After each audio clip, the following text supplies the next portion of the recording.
Masechet Nida, résumé du Daf Membet. La Gemara commence par poser une question. Une Poleta Chirvat Zera, c'est une femme qui a rejeté ce qu'elle a reçu de son mari. Et ici, il faut savoir, elle est tméa, mais est-ce qu'elle est tméa en tant qu'écoulement, comme si c'est sorti d'elle, ou bien que parce qu'elle a touché la Touma? Et la Nafkamina, elle est-ce que, si je considère ça comme une Touma pour avoir touché la Touma, que la femme n'est tméa que parce qu'elle a touché la Touma, alors, on dira, premièrement, qu'elle n'était tméa que quand c'est sorti complètement de son corps. Deuxièmement, elle ne va pas perdre le compte de ses Shiva Nekim. Troisièmement, elle ne sera tméa que si elle a touché une quantité minimum. Tandis que si je considère ça comme un écoulement d'elle-même, alors elle aura les trois khumrot. Premièrement, elle va perdre le compte de ses Shiva Nekim. Deuxièmement, elle est tméa même à l'intérieur, si c'est pas sorti complètement de son corps. Et troisièmement, elle est tméa même pour une toute petite quantité. Et la Gemara rentre un peu dans les détails, comme qui se pose la question, selon Rabbi Shimon, selon Rabbanan. A priori, selon Rabbanan, il est clair, dit la Gemara, que c'est comme un écoulement, qu'elle a toutes les khumrot. Et simplement, on devra dire que la question ne s'est posée que selon Rabbi Shimon. Selon Rabbi Shimon, d'une part, on a vu clairement qu'elle n'est tméa que si c'est sorti complètement de son corps. Mais on devra se poser la question pour les deux autres halachot. Est-ce que c'est comme un écoulement? Et donc, on prendra la khumra, elle aura perdu le compte, elle est tméa même pour une toute petite quantité. Ou bien non, ou bien ici c'est différent, elle n'est tméa que pour avoir touché la Touma, et donc elle n'a pas perdu le compte de ses Shiva Nekim, et aussi il faut une quantité minimum pour la rendre tméa en la touchant. Ça c'est une première version dans la Gemara. Deuxième version dans la Gemara, c'est de dire qu'en réalité, Rav Shmuel qui s'est posé cette question ne connaissait pas la marloquette de Rabbi Shimon et Chachamim. S'il la connaissait, alors il aurait dit clairement. Selon Rabbi Shimon, qui la rend tméa même quand c'est pas sorti, selon Rabbi Shimon, qui la rend théora si c'est pas sorti complètement de son corps.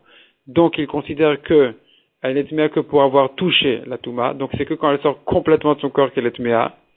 Et donc, pour cette même raison, on dirait qu'elle n'a pas perdu son compte, ni qu'elle est tméa quand il s'agit d'une toute petite quantité. Selon Chachamim, par contre, qui considère qu'elle est tméa même quand c'est pas encore sorti de son corps. Donc, c'est la preuve qu'il pense que c'est comme un écoulement. Et donc, elle a perdu le compte de ses Shiva Nekim. Et aussi, elle est tméa pour une toute petite quantité. Simplement, la Gemara explique, lorsque Rav Shmuel n'avait pas entendu cette marloquette de Rabbi Shimon et Rabbanan, il avait quand même une raison de se poser la question que peut-être que c'est quand même considéré comme un écoulement et pas que comme toucher une Touma. La Gemara ensuite ramène une nouvelle braïta. Dans la braïta, on voit la Touma d'une Nida, d'une Zava Gdola, une Zava Ktana, et même d'une femme qui a couché.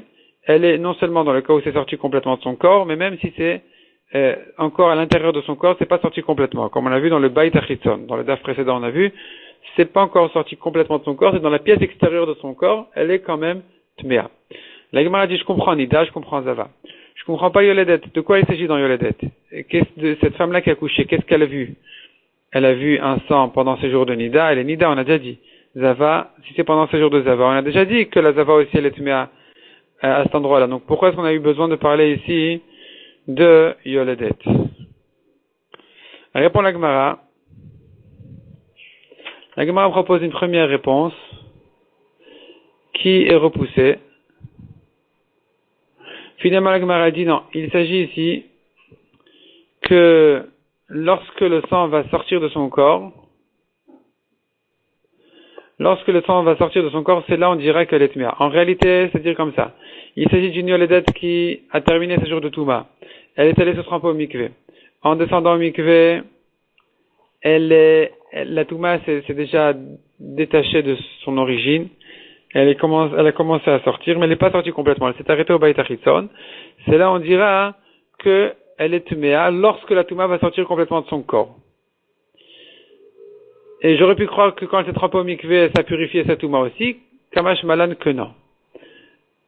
La Gemara dit non, mais finalement cette halakha, elle a rien à voir avec le cas de la Braïta, parce que ici aussi on se posera la même question. Soit c'est Nida, on a déjà dit, soit c'est Zava, on a déjà dit. Donc de quel cas il s'agit? Il faut dire que non, l'accouchement lui-même, même s'il était sec, il n'y a pas eu de sang, il la rend tméa, comme n'importe quel accouchement que la Torah dit que la femme est tméa.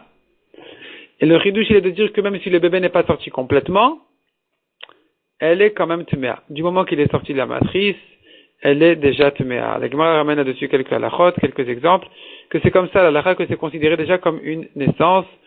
Et donc si par exemple ça a eu lieu avant Shabbat, et que pendant Shabbat il est né complètement, la Mila ne sera pas faite pendant Shabbat parce que ça sera considéré déjà comme le 9e jour et plus le 8e jour. La Gemara ensuite pose une nouvelle question. La Gemara pose une nouvelle question ensuite. Est-ce que cet endroit-là de la femme il est considéré comme un endroit qui est complètement avalé à l'intérieur de son corps ou que comme les endroits cachés de son corps? Et la différence elle est, à savoir, quelque chose qui ne rend tamé que, pas que en touchant, mais même en portant, est-ce que ça va la rendre tamé dans cet endroit-là, oui ou non? Sachant qu'un endroit qui est à l'intérieur complètement de son corps ne rend pas la personne tamé, ni en touchant, ni même en portant, alors que dans les endroits cachés de son corps, qui ne sont pas avalés complètement dans son corps, ce qui s'appelle Bet Astarim, comme par exemple dans la bouche, eh bien, ces endroits-là ne rendent pas tamé en touchant, mais ça rend tamé en portant. Et donc, il faut savoir, est-ce que lorsqu'une touma est rentrée dans cet endroit-là, est-ce qu'elle est tmea ou pas? La Gemara ramène là-dessus une marloquette Abaye et Rava, et la Gemara explique la raison de chacun. Deuxième question pose la Gemara. Quelqu'un, on a dit, il y a une halakha qui dit, quelqu'un qui a avalé, il a avalé le cadavre d'une volaille pure. En avalant, il est tamé, il n'y a pas d'autre touma que celle-là pour le cadavre d'une volaille pure. Ni en touchant, ni en portant, on est tamé, qu'en avalant. Et donc, il faut savoir, cet endroit-là, qui rend tamé dans la gorge, qui rend tamé en avalant une volaille pure, un cadavre d'une volaille pure, est-ce que cet endroit-là aussi est considéré comme un endroit avalé à l'intérieur du corps, comme un endroit qui est à l'intérieur du corps complètement, qui ne rend tamé ni en touchant ni en portant, ou bien c'est considéré comme les endroits cachés du corps, qui ne rendent pas tamé en touchant, mais qui rend tamé ce qui rend tamé en portant, qui rendra tamé la personne en portant une touma telle qui rend tamé celui qui la porte. Et à nouveau, nous avons ici aussi une marloquette entre Abaye et Rava. Selon Abaye, il est tahor, selon Rava, il est tamé. Et la Gemara ici, elle ramène à nouveau une preuve pour Abaye. La preuve, elle est que le cadavre d'une BMA, d'un animal, ne rend pas tamé en l'avalant, qu'en touchant ou en portant. Mais si son ami lui a rentré dans sa gorge, il a avalé, il est tahor. Donc on voit bien que cet endroit-là n'est pas considéré comme un endroit de Bet Astarim qui rend tamé celui qui porte, parce que si oui, alors il aurait été tamé en avalant. Il aurait été tamé en avalant ce cadavre de BMA, d'animal. Et puisqu'on a dit qu'il est tahor, c'est la preuve que c'est un endroit comme les intérieurs du corps complètement qu'il est tahor, selon Abaye. La Gemara ramène encore d'autres halachot.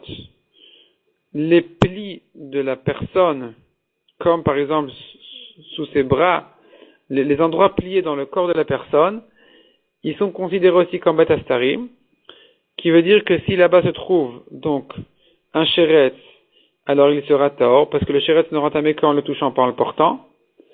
Tandis que s'il y a là-bas une évela, un cadavre, eh bien il sera tamé parce que ça rend tamé même en portant.